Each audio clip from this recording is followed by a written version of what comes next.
desigualdad social que no solo se expresan en los ingresos, porque se expresan también en la educación, en la vivienda, en el trabajo, en la salud. Pero es necesario aclarar que Marx ocupó solo de manera marginal, como también decía Roberto Sembrato, el problema del delito. Y se comprende esto en la medida en que reflexionemos en cuál es el problema del delito, para quién es un problema y de qué delito hablamos al preocuparnos de esta problemática.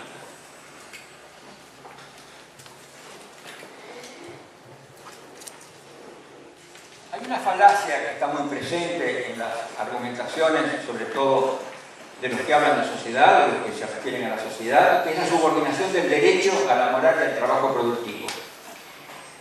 Como decíamos, Marx en la Historia Crítica de la Plusvalía se refiere a la productividad de un sinnúmero de profesiones consideradas como esencialmente productivas e incluye, irónicamente, también a las actividades directivas.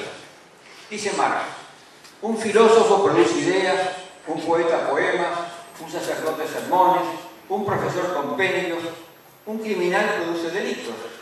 Si miramos más de cerca la vinculación entre esta última rama de la producción y la sociedad en su conjunto, nos liberaremos de muchos prejuicios. El criminal no solo produce delitos, sino también la legislación. Y por supuesto legisladores, y por supuesto abogados, y por supuesto operadores jurídicos.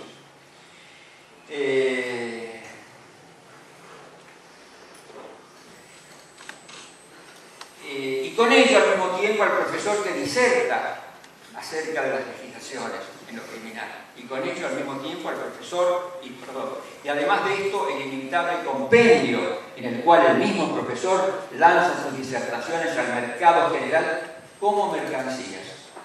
Esto trae aparejado el aumento de la riqueza nacional, muy aparte del disfrute personal que, como nos dice un testigo competente, el profesor Rothschild, el manuscrito del compendio otorga a quien le dio origen. Y es más, el criminal produce todo el conjunto de la policía y la justicia criminal, los alguaciles, jueces, verdugos, jurados, etc. Y todos estos distintos ramos de negocio que constituyen a la vez muchas categorías de la división social del trabajo, desarrollan distintas capacidades del espíritu humano, crean nuevas necesidades y nuevas maneras de satisfacerlas. La tortura, por sí sola, engendró los más ingeniosos inventos mecánicos y empleó a muchos honrados artesanos en la producción de sus instrumentos. Los vuelos de la muerte, por ejemplo, podrían ser un ejemplo muy claro de la cantidad de personas que participaron en los vuelos de la muerte, absolutamente, supuestamente, de una manera casual. El criminal produce una impresión en parte moral y en parte trágica, según sea el caso, y de esta manera presta servicios al despertar los sentimientos morales y estéticos del público. Sigue hablando Marx.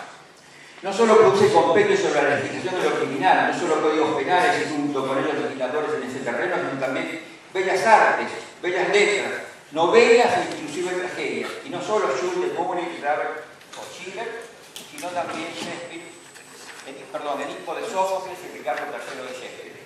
El delincuente rompe la monotonía y la seguridad cotidiana de la vida burguesa.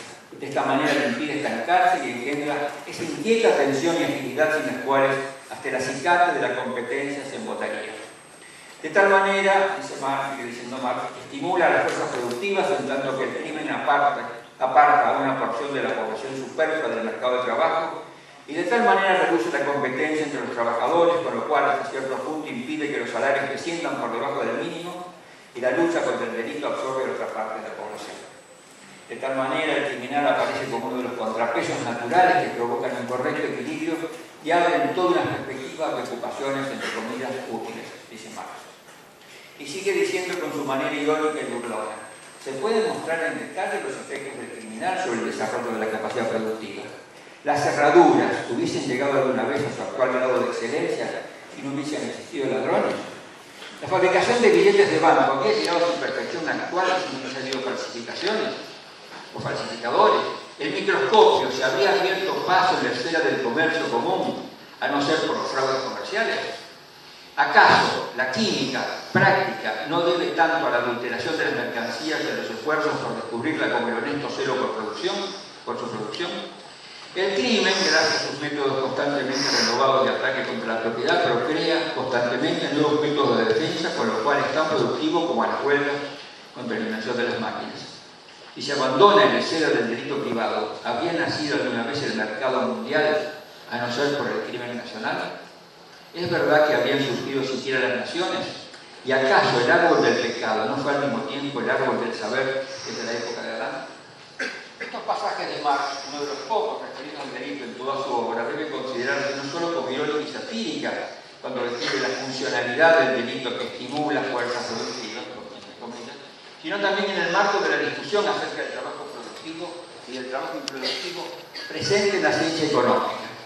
En efecto, para Marx, trabajo productivo debe ser contextualizado dentro de un particular modo de producción, y en el capitalismo este concepto está necesariamente referido a aquel trabajo que crea plusvalor y que es apropiado de manera diferencial.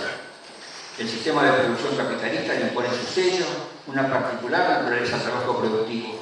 Recordemos cuando en el prólogo del 57 de Marx dice acerca de una pátina que tiñe con su color particular todas las relaciones sociales. Y dice, una cantante que canta como un pájaro es una trabajadora improductiva, en la medida en que vende su canto es una asalariada o una comerciante. Pero la misma cantante contratada por un empresario, entrepreneur, que la hace cantar para ganar dinero, es una trabajadora productiva, pues produce directamente capital. Una primera respuesta que resulta de un presupuesto epistemológico es que el delito no es un problema para el orden social. El delito común, las formas delictivas consideradas como interpersonales, no lo afecta, y recordemos que Hobbes consideraba dos clases de delincuentes. Unos serían aquellos que violan las leyes, otros serían los que desprecian las leyes, y advierte que esos son los peligrosos. La traducción de esta idea se manifiesta en considerar como dos cosas distintas, con distinto significado, como ser violar una propiedad, y otra violar el derecho de propiedad, que suma al hecho una intención legitimadora de tal derecho.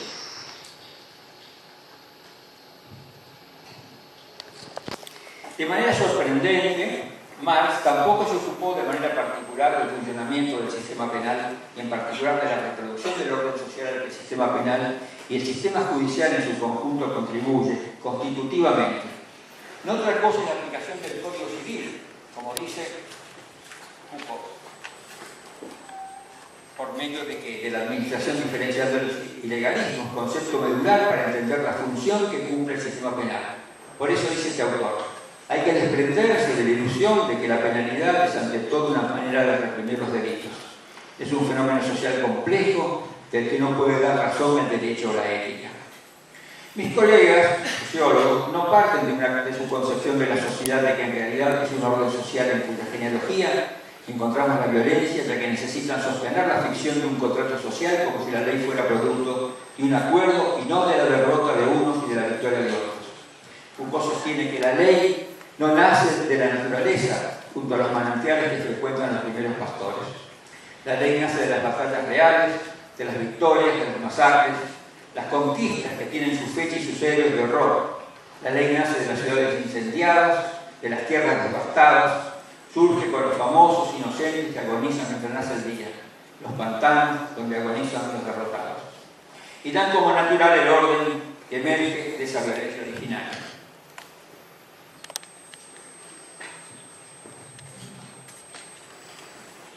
Los sociólogos que no pueden desprenderse de ideas como la armonía social a la cual propende el derecho, a la evolución hacia formas menos desiguales del orden social y de que la ficción del contrato se transforme en una realidad tangible.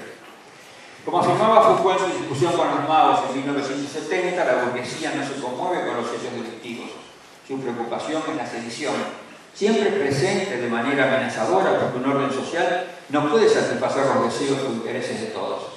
Y como sabemos, lo observable del orden social más visible es la desigualdad social, en particular, como vimos, la distribución de ingresos en un país o grupo de países, y aún a nivel comparativo mundial. Y este orden social desigual, constituido en base a relaciones de dominación y sometimiento, paradojalmente está no solo producido por la ley, sino custodiado por el sistema penal.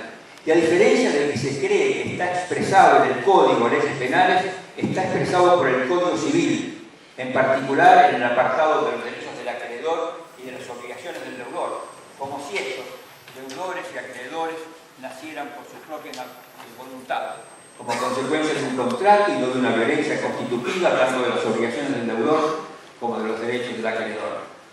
Por eso Nietzsche evoca que pena y deuda guardan una relación filológica. Por lo tanto, la pena nace de una deuda impaga. Si bien toda la obra de Marx está dedicada a su crítica al capitalismo, las referencias a la política penal se centran en sus formas más extremadamente represivas, como la sanguinaria desatada en el siglo XVI y XVII sobre los vagabundos producidos por medio de la acumulación originaria. Pero por otra parte, de manera temprana había advertido un par de cuestiones fundamentales. Una de ellas es la idea de que la ley instituye el delito, y no como se entiende vulgarmente que es la respuesta a una conducta reprobable. Por ejemplo, en sus escritos de juventud, en el año 42, aborda la sesión del Parlamento Renano, como dije antes, del debate sobre la ley castigando el robo de leña, que decide calificar como robo o sujeto a penalización de cárcel el hecho de recoger ramas de árbol o leña seca, sometiendo así esa calificación un derecho de los pobres, si bien tradicional o consuetudinario, de recoger esas ramas. Un derecho basado en las antiguas costumbres comunales y también en el carácter de ciertas relaciones sociales tradicionales, patriarcales o paternales, como las denomina Edward P. Thompson, que permitían sobrevivir a esos sectores populares. Thompson sostiene que esas prácticas eran la contraparte de la sumisión de los campesinos y ellos invocaban relaciones paternales que reclamaban a los señores. Volviendo a estos derechos campesinos y a sus reclamos analizados por Thompson en el delito de anonimato y también la economía moral de la multitud, estos derechos, cuando eran delegados, asumían formas de violencia delictual en cuanto así eran considerados por los poderosos, ya que cada vez más involucrados en relaciones sociales que viraban hacia el mercado y menos hacia el mantenimiento de las relaciones tradicionales o feudales que implicaban una cierta reciprocidad. Y así Foucault se refiere a la crisis de los ilegalismos populares, un proceso que se consolida a finales del siglo XVIII en cuanto a esos ilegalismos, formas de sobrevivencia popular, ya no serían tolerados y que se manifiesta en una política penal. Crisis de tales ilegalismos que se producen con el advenimiento de la sociedad burguesa, que extiende el carácter mercantil y la naturalización del individuo posesivo y del mercado autorregulador a diversas actividades y bienes, destruyendo relaciones y costumbres tradicionales basadas en la necesidad y la sobrevivencia. El gran cambio, como lo denomina Polanyi, es precisamente el paso de un mercado regulado a una sociedad tradicional por relaciones paternales, a un mercado autorregulado por las fuerzas sociales dominantes en el mercado y por lo tanto regulador de un nuevo orden social. Para esto se necesitaba también de nuevas formas de política económica y su transformación de manera amplia, tanto horizontal como vertical, con la inclusión en los mecanismos de mercado de bienes tales como el trabajo, la tierra y el dinero, y también del vigilar y castigar. Pero ya no se trata de una vigilancia moral y religiosa y de castigos públicos, se trata de la disciplina, en especial en el proceso de trabajo y de las penas para corregir las desviaciones en ella. Marx, al considerar esa discusión en el Parlamento renano, ejemplifica esa crisis de los ilegalismos populares, al poner de manifiesto también a la recolección de frutos salvajes que eran tolerados por los propietarios y formaban parte del derecho consuetudinario, hasta que los diputados de tal parlamento que representaban a la nobleza terrateniente sostienen los frutos silvestres de los bosques son ya un artículo comercial y se envían en barricas holadas. Ante esta nueva situación y en defensa del derecho de propiedad, las conductas de los recolectores debían ser castigadas como un robo.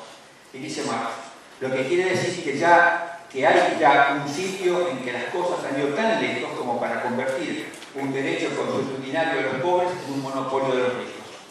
Se aporta con ellos una prueba concluyente de cómo es posible monopolizar un bien colectivo, de donde se desprende por sí mismo la necesidad de la monopolización, la necesidad de los